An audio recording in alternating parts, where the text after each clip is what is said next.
This is part 8 of 10 of our response to Randall's message in the COGR's Revelation series. Oh, so why do we want to have kings and priests restored? And men have always had kings and priests, I might add. It isn't just within the Jewish realm. It isn't just within the Christian realm. Kings fulfill a role. They're basically the guy in charge, and priests are the religious guy in charge. It's throughout society, throughout cultures, and occasionally, as God is working, when he's working with a people, he might appoint a king or a priest. But it appears that it is now up to the COGR to appoint kings and priests. I don't see God in the midst of all of this. They're self-appointed. Self-appointed. And Noah, someone read for me. Genesis 8:20. And Noah builded an ark. Noah builded an ark. Unto the Lord. Yes. Altar. Go ahead. Amen. Verse 20. And Noah builded an altar unto Yes. the Lord. Yes. And took of every clean beast. Yes.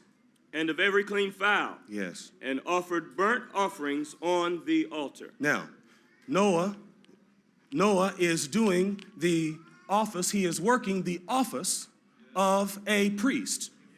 Okay? So Noah, does everybody see that? Noah built an altar. You cannot build an altar. You cannot offer a sacrifice for anything except you are considered a priest. Okay? And actually, this priesthood, Noah was also considered king.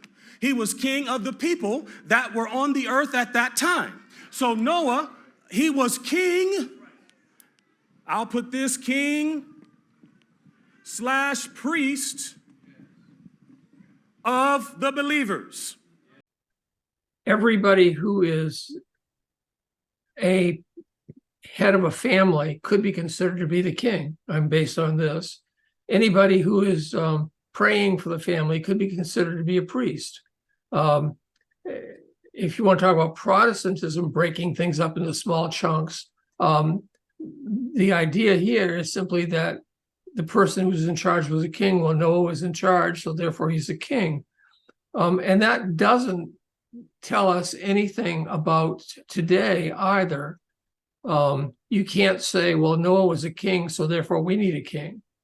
And we would want to note, of course, that the Bible never explicitly states that Noah was either a priest or a king.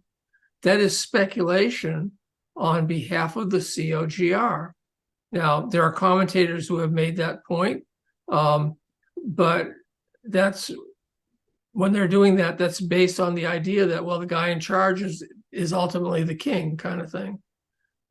It's a definitional assignment versus that they're being assigned to be kings. Yes, I was just going to say we would need to have their definition of what a king is. Yeah. Yeah. But Randall's going to introduce this, and then the other people who are speaking are going to pick up on the idea of kings and priests, and we'll hear that a number of times as we go along, because the group really is autocratic or totalitarian in its, at least in its desire. They want to be kings. They want to be leaders. This concludes our video. Thank you for joining us. The resource slides go by rather quickly for sake of time. You may wish to pause on them to read them. There is a link in the description box to the Google Classroom where you will find the resources for this video.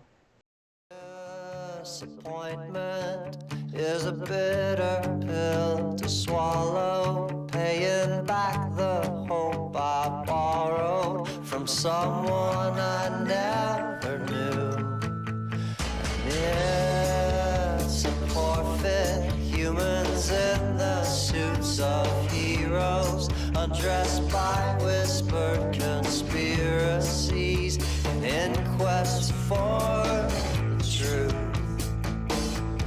But if the truth is what you're looking for, you don't get to choose the answers anymore. So tell me, do